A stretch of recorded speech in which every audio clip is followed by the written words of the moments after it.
li postoji pritisak, osim pritiska javnosti i medija, da li postoji pritisak možda stranaka u postupku, možda sudije, možda nekog trećeg lica koje je eventualno zainteresovano za ishod slučaja?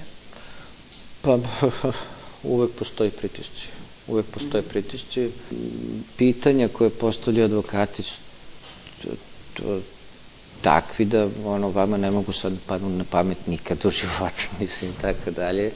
To su najrazličitije pitanja sa ciljem da obore nalaz i mišljenja veštaka. Evo, baš pre neki dan smo pričali ovako kolege s kolegama i naveli smo bili primjer jednog mladog doktora nauke koji je fenomenalno napravio jedno veštačenje u saobraćaju. Stariji veštaci su se totalno divili tom i takvom nalazu i mišljenju. Međutim, zato što me to bilo drugo suđenje u životu, on je izašao,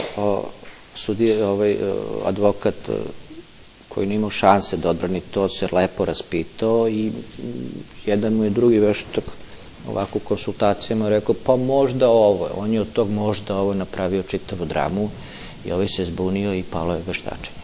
Alo? Čujemo mi vas. Pitanje je da li veštačenje veštaka kojeg je odredio sud obavezuje? A šta ga obavezuje? Ili ono da može odbaciti?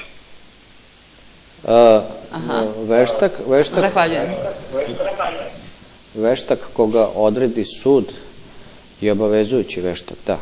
Znači ne može sad ako vas sud zove da veštačite u nekom postupku, ne možete vi da kažete ja neću u tom postupku da učestvujem?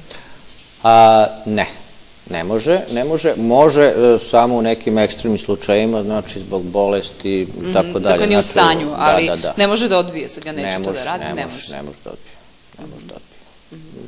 Sankcije su predviđene, ne znam, po zakonu, ja mislim oko 150.000 dinara za neodazivanje sudu, tako dalje, za kašnjenje sa nalazom i mišljenjem i tako to.